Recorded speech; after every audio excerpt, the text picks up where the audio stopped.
Nama saya Lara Sulantika dari jurusan Akuntansi Syariah kelas 5. Dosen pengaku Haulah Nawatunisa SEMSI. Di sini saya akan menjelaskan materi mengenai regulasi dan standar di sektor publik. Oke, langsung saja kita simak video selanjutnya. Regulasi sektor publik. Regulasi merupakan suatu cara yang digunakan untuk mengendalikan masyarakat dalam aturan tertentu. Regulasi banyak digunakan untuk menggambarkan peraturan yang terjadi dalam kehidupan masyarakat. Istilah regulasi memiliki artian yang cukup luas. Regulasi banyak diterapkan pada peraturan hukum negara, perusahaan, dan organisasi. Regulasi dan standar akuntansi sektor publik.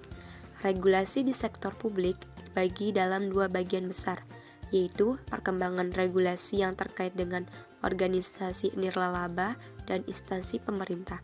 Kedua jenis perkembangan ini perlu dibedakan mengingat sifat regulasi di sektor publik bersifat spesifik untuk setiap jenis organisasi.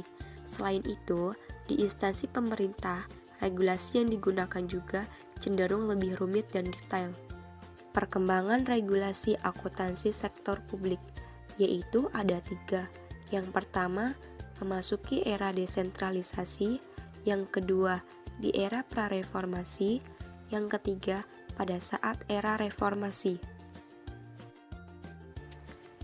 Yang pertama yaitu akuntansi sektor publik memasuki era desentralisasi.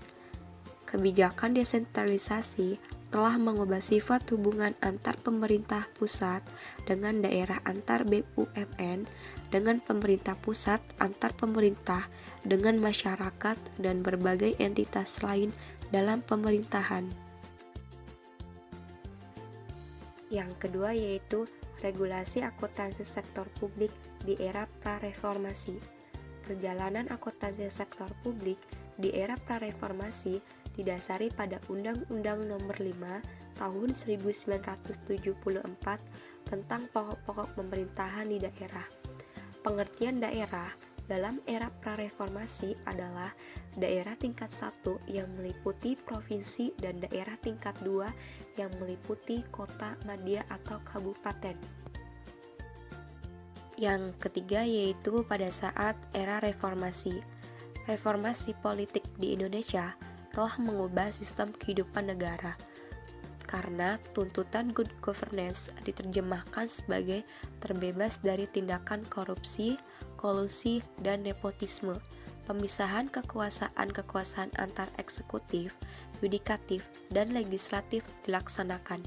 Selain itu, partisipasi masyarakat akan mendorong praktik demokrasi dalam pelaksanaan akuntabilitas publik yang sesuai dengan jiwa otonomi daerah. Tujuan penyusunan standar akuntansi keuangan sektor publik. Berdasarkan kebutuhan tersebut, pedoman akuntansi ini disusun dengan tujuan sebagai berikut. Yang pertama yaitu menyediakan pemerintah daerah suatu pedoman akuntansi yang diharapkan dapat diterapkan bagi pencatatan transaksi keuangan pemerintah daerah yang berlaku dewasa ini, terutama dengan pemberlakuan otonomi daerah yang baru. Yang kedua yaitu menyediakan pemerintah daerah suatu pedoman akuntansi yang dilengkapi dengan klasifikasi rekening dan prosedur pencatatan serta jurnal standar yang telah disesuaikan dengan siklus kegiatan pemerintah daerah yang mencakup penganggaran, pembendaharaan, dan pelaporannya. Yang ketiga yaitu pedoman ini memerlukan penyempurnaan secara terus-menerus sesuai kebutuhan penyelenggaraan pemerintahan dan pembangunan yang baik. Kesimpulan pada video ini yaitu regulasi keuangan sektor publik merupakan ketentuan yang harus dijalankan dan dipatuhi dalam proses pengelolaan organisasi publik, baik pemerintah pusat, pemerintah daerah, perusahaan, serta organisasi lainnya.